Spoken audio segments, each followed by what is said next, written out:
L'hypothèse répressive, l'incitation au discours. À prendre ces 3 derniers siècles dans leur transformation continue, les choses apparaissent bien différentes autour et à propos du sexe, une véritable explosion discursive. Il faut s'entendre. Il se peut bien qu'il y ait eu une épuration, et fort rigoureuse, du vocabulaire autorisé.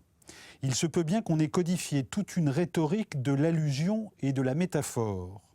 De nouvelles règles de décence, sans aucun doute, ont filtré les mots, police des énoncés. Contrôle des énonciations aussi. On a défini de façon beaucoup plus stricte où et quand il n'était pas possible d'en parler. Dans quelle situation, entre quels locuteurs et à l'intérieur de quels rapports sociaux. On a établi ainsi des régions, sinon de silence absolu, du moins de tact et de discrétion. Entre parents et enfants, par exemple, ou éducateurs et élèves, maîtres et domestiques. Il y a eu là, c'est presque certain, toute une économie restrictive.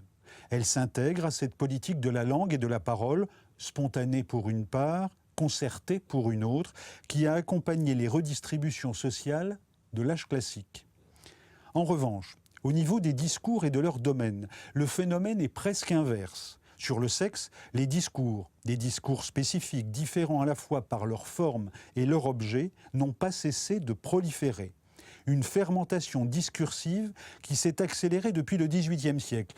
Je ne pense pas tellement ici à la multiplication probable des discours illicites, des discours d'infraction qui, crûment, nomment le sexe par insulte ou dérision des nouvelles pudeurs. Le resserrement des règles de convenance a amené vraisemblablement comme contre-effet une valorisation et une intensification de la parole indécente. Mais l'essentiel, c'est la multiplication des discours sur le sexe, dans le champ d'exercice du pouvoir lui-même. Incitation institutionnelle à en parler, et à en parler de plus en plus, obstination des instances du pouvoir à en entendre parler et à le faire parler lui-même sur le mode de l'articulation explicite et du détail indéfiniment cumulé.